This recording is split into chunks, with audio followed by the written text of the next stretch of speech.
Hi everyone, thank you for tuning in to this week's Make It Take It Tuesday. My name is Jennifer Bradley and I'm with the Clearview Library District. And tonight I'm going to walk you through how to create your very own Valentine home decor sign. To get things started, I'll first go over everything that should have been included in your Make It Take It kit.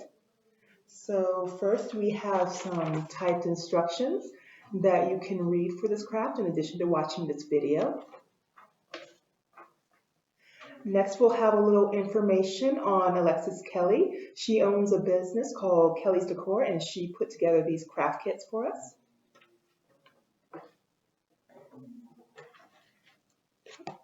We have a blue stencil. This was what will provide the main graphic image for this craft.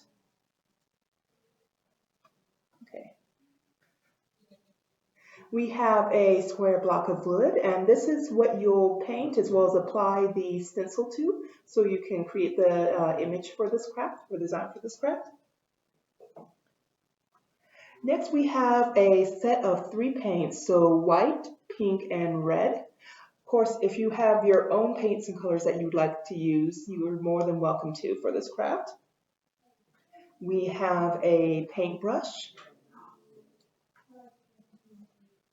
as well as a little safety pin, and this will come in handy when after you've applied your stencil and the paint's dried and you're trying to remove it, and we'll go over that a little bit later. And also, this was not included in your craft kit, but hopefully you have one at home.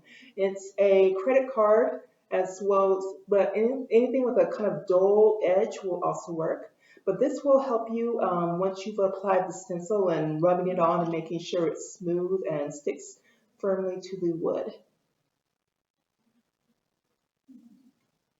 And so to get things started, we'll start with our block of wood. So before we apply the stencil, you'll want to paint it whatever color you like. For the sake of time, I have pre-painted mine white. And so once the paint the first coat of paint is like dry on your wood, you'll want to apply the stencil. And to show us how to do that, Alexis has actually created a little handy video. So I'll let that play right now. All right, I wanted to show you how to remove the stencil. So you rub it, and it makes it easier if you rotate it down. All right, so you get a corner, and you want to make sure that all of the blue pieces stay down and that none of them are on this white section. So you're gonna peel it, and if you get to a point, so see how my little A piece, it's not sticking down. I just go and I just add a little bit of pressure, and see that didn't work either. So you can kind of help it by flattening it. If you can see that, flatten it, and then just kind of peel it away.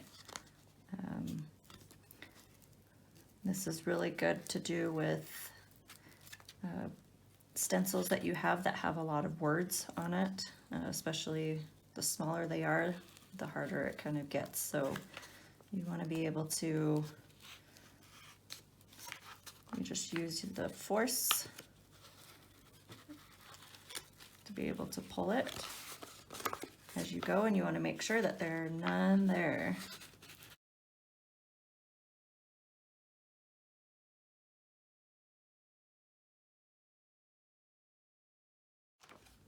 Just like that. Then you flip it over and line it up till it looks good to you. If you want, you can always, if you have like a ruler, you can always measure and make sure that one side measures the same as the other side. Then once it looks good, then you take this is where you'll use your credit card.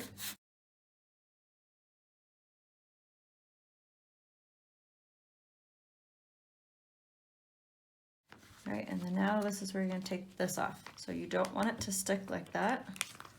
You want the blue to stay down.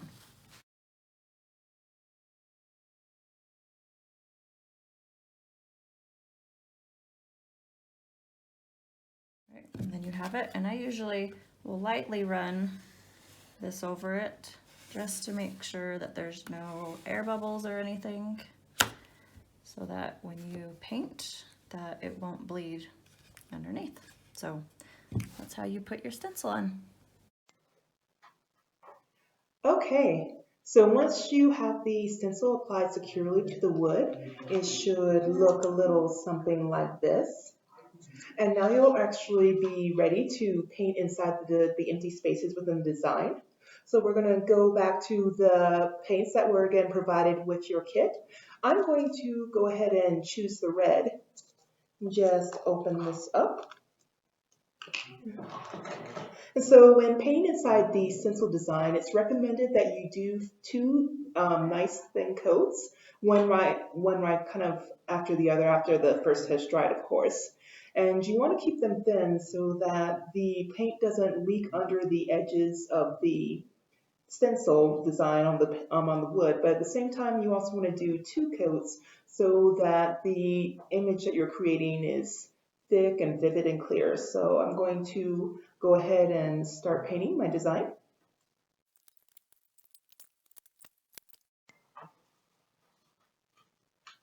Okay, so once you've applied your two coats of paint and it kind of looks something like this, and you've made sure the layers are fully dry, then you're actually going to be ready to go ahead and pull the stencil away from the wood.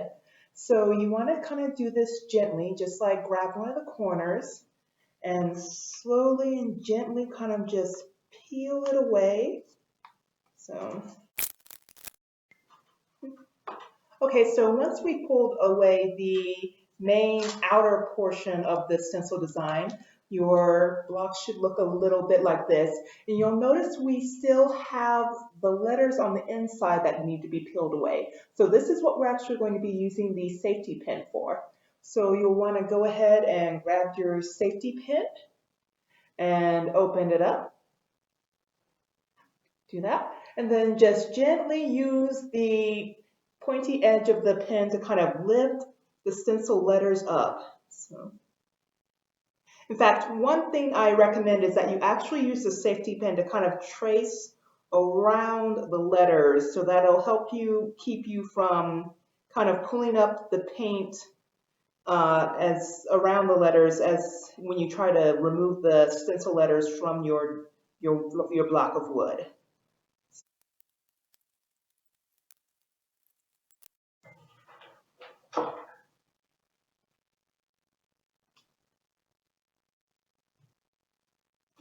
Okay, so once you've removed the last pieces of stencil from the wood, you should be done with the craft, and it should hopefully look a little something like this.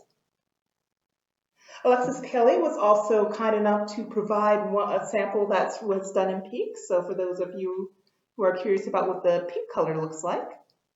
Either way, I hope you enjoyed doing this craft with me tonight.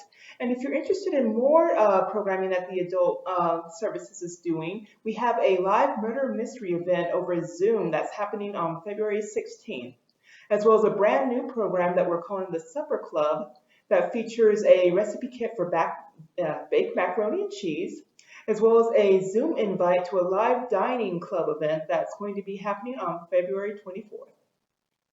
So for more information and to register for these programs, please check out our website at www.clearviewlibrary.org. Thank you and have a good night.